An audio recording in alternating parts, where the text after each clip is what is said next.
राम न रमसी कौन दंड लागा। राम न रमसी कौन दंड लागा। मरी जइबई का करीबे अभागा। मरी जइबई का करीबे अभागा। शब्द पर ध्यान देना।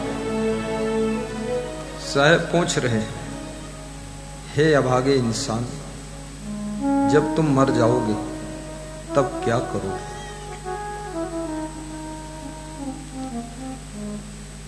राम में क्यों नहीं रमण करते हो? कौन सा पाप लगा, कौन सा तुम्हें दंड लगा जो राम में रमण करने से दूर भागते हो? राम में रमण करने का तात्पर्य भक्ति में रमण करना, सत्संग में रमण करना, सद्गुणों में रमण करना, सदाचार में रमण करना, संयम नियम में रमण करना, दया क्षमा संतोष में रमण करना, प्रेम सेवा में रमण करना, यही राम में रमण करना है। राम में रमण करने का अर्थ यह नहीं है कि राम राम राम राम राम राम जपो। कबीर साहब कहते हैं, माला फेरना नहीं है, मन को फेरना।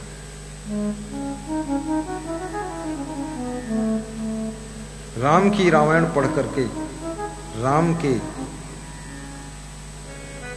श्रेष्ठ गुणों को धारण करना। राम राम। और साहब पूछते हैं,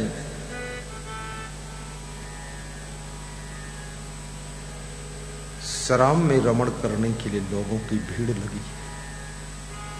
किसी मदिरालय में जाइए आप, देखिए बड़ी शांति से लोग शराब खरीद रहे। एक बोतल पीते भी हैं, 4 बोतल थैले में रख लेते हैं, क्योंकि उनको संदेह है कल मिले न मिले। जब उत्तर प्रदेश में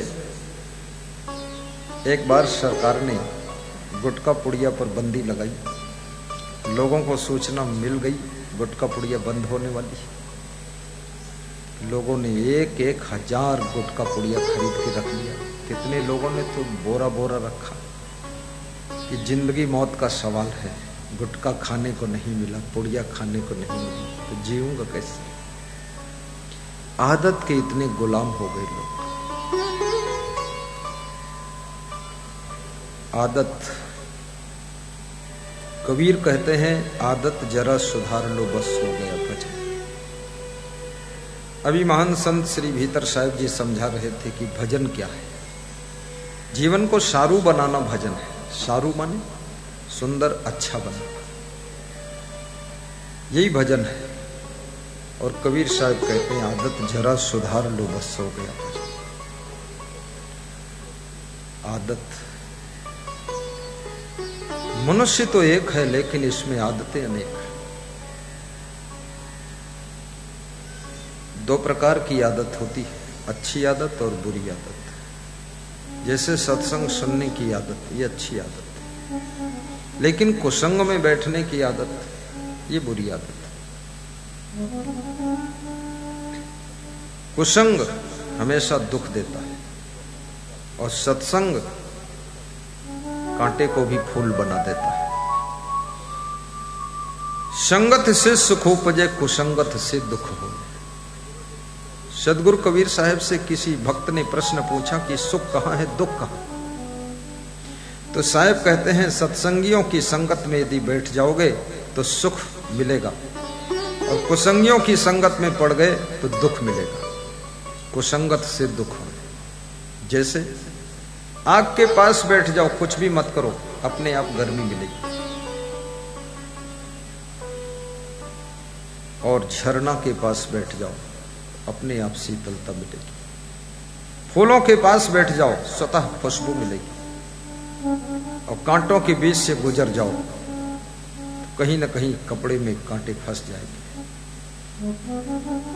संगत का बहुत बड़ा प्रभाव है। जलती हुई लकड़ी की संगत गीली लकड़ी जब कर लेती है तो वो भी धूं धूं करके जल जाती है। याद रखना, इस सभा के अंदर जो सत्संगी नहीं है वो भी अगर बैठ जाएगा, फ्री में सत्संग तो मिलेगा ही, लास्ट में महाभंडारा का प्रसाद भी मिलेगा, सत्संगी हो या न हो। और गुरु की दृष्टि पड़ेगी तो उसकी सृष्टि शुद्ध हो जाएगी। इसलिए संग, साहित्य और वातावरण, तीन चीजों का जीवन में बड़ा महत्व है। यदि आपको आगे बढ़ना है तो पहले चुनाव करिए कि कैसी संगत में रहूं, कैसा साहित्य पढ़ूं, किस वातावरण में रहूं। वातावरण आपके आचरण को प्रभावित करता है, संगत आपके जीवन को प्रभावित करती है। और साहित्य, ग्रंथ, एक किताबें, कागज पर लिखे हुए शब्द, ये आपकी जिंदगी को बदलने में सक्षम होते हैं। इसलिए अच्छी संगत का चुनाव करिए, समय का सदुपयोग करिए, सदग्रंथों का अध्ययन करिए। आपके घर में ग्रंथ होना चाहिए। गुजराती भाषा के ग्रंथ भी बहुत संतों ने प्रकाशित किए। श्रद्धेय संत श्री भीतर साहेब के भी बहुत से ग्रंथ हैं गुजराती भाषा में, आप उनको ले सकते, पढ़ सकते। अब तो लगभग सबको हिंदी भी आती है, हिंदी में भी जो ग्रंथ हो उनको पढ़ो। और मोबाइल आया है, जब से मोबाइल आया है ग्रंथ भी बहुत कम लोग पढ़ते, डायरेक्ट प्रवचन सुनते, क्योंकि ग्रंथ पढ़ने में भी उजाला होना चाहिए, थोड़ा स्थिरता होनी चाहिए। और मोबाइल में प्रवचन सुनने में बहुत आसान है, जहां टच किया तुरंत चालू। कितने लोग ऐसे हैं जिन्होंने मोबाइल में प्रवचन सुना है? जरा हाथ ऊंचा करके बताइए। वेरी गुड, बहुत लोगों ने सुना है। मोबाइल में प्रवचन सुनो और मोबाइल को टीवी से कनेक्ट करो और सुंदर कीमती साउंड लगाइए, स्पीकर। ये सस्ते वाले नहीं, सस्ते वालों की आवाज कड़वी होती है, कान फोड़ती है। महंगे, हर चीज कोशिश करो महंगी खरीदो, भले उसकी क्वांटिटी कम हो लेकिन क्वालिटी अच्छी हो। महंगा रोए एक बार, सस्ता रोए बार बार। जैसे हमारे पास माइक है ये साथ में, ये बहुत महंगा माइक है, कीमत नहीं बताऊंगा पर महंगा है। और जिस गाड़ी में हम चलते गाड़ी भी महंगी है। क्यों? जरूरत है। और जिस आश्रम में हम रहते वो आश्रम भी महंगा, महंगा में फायदा है। एक बार ले लिया 4-6 साल के लिए फुर्सत। और सस्ती में क्या होता है, गाड़ी के नीचे बार बार घुसना पड़ता है कि क्या हुआ।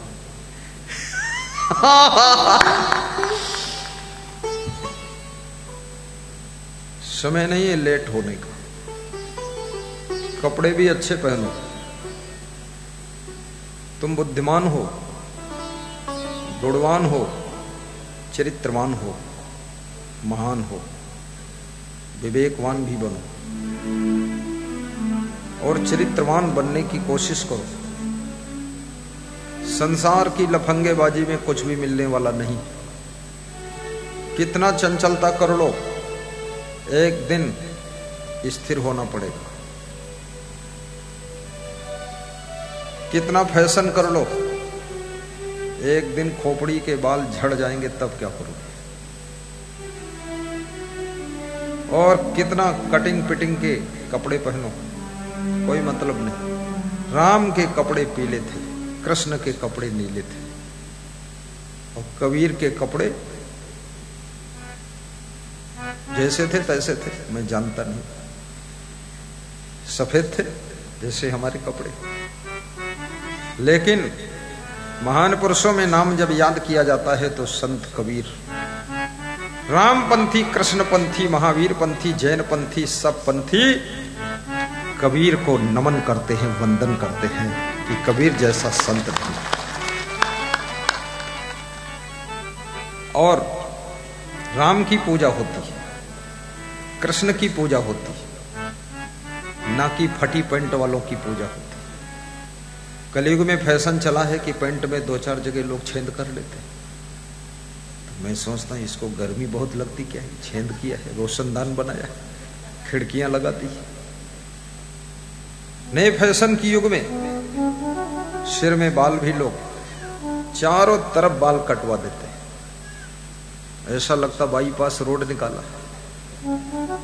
और बीच में कुछ बाल छोड़ देते, उड़ते रहते। वो चौराहा है, ट्रैफिक पुलिस खड़ी इससे कुछ भी होने वाला है, याद रखना। बुद्धिमान बनोगे संसार में, आपको कीमत मिलेगी। धनवान बनोगे, आपको रिश्तेदारों मित्रों के बीच में स्थान मिलेगा। गुणवान बनोगे, आपका सब जगह सम्मान होगा। महान बनोगे, आपकी पूजा होगी। भगवान बनोगे, आपके ऊपर फूल बरसाए जाएंगे। और शैतान बनोगे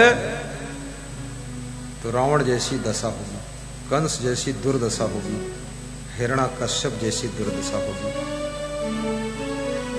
और विवेकवान बनोगे तो सुख पाओगे, वैराग्यवान बनोगे मुक्ति पाओगे, आत्मज्ञानी बन जाओगे पूरा मोक्ष हो जाएगा। सहनशील बनोगे, आपका संगठन मजबूत होगा।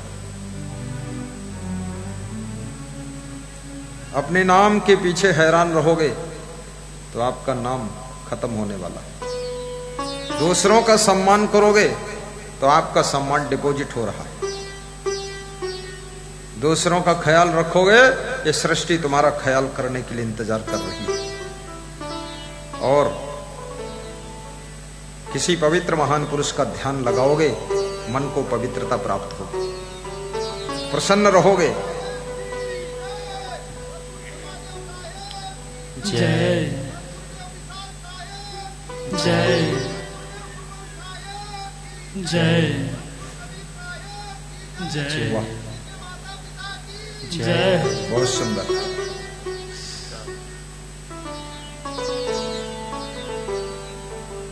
जिस भक्त ने जयकारा लगाई उसको भी धन्यवाद।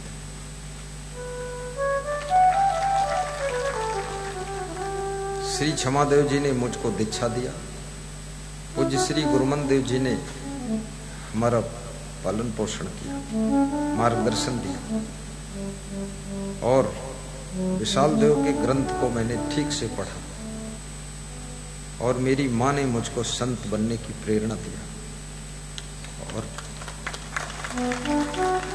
और मेरे पिता ने संत लाइन में मजबूती से चलने के लिए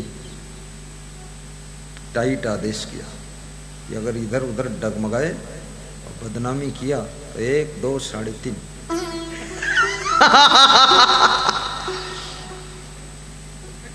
उनकी भी शिक्षा अच्छी थी।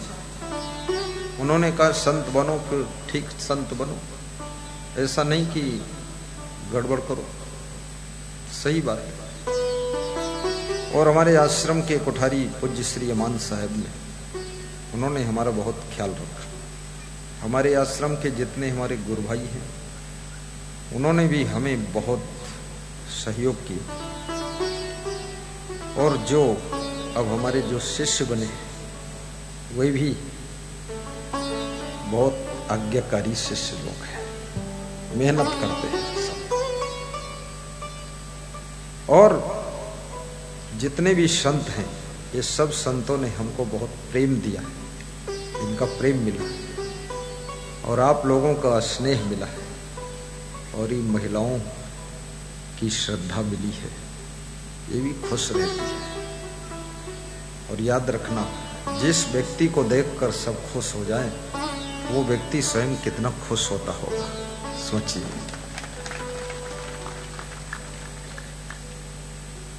खुशियां संसार में पैसे से नहीं मिलती, खुशियां समझदारी से जन्म लेती है। जितना तुम समझदार होते चले जाओगे, जितना सहनशील बनते चले जाओगे, जितना विवेक उत्पन्न होता चला जाएगा, उतना ज्यादा तुम खुश होने लग जाओगे, प्रसन्न रहने लग जाओगे। फिर तुम्हारा मन सुमन हो जाएगा और मन गदगद हो जाएगा।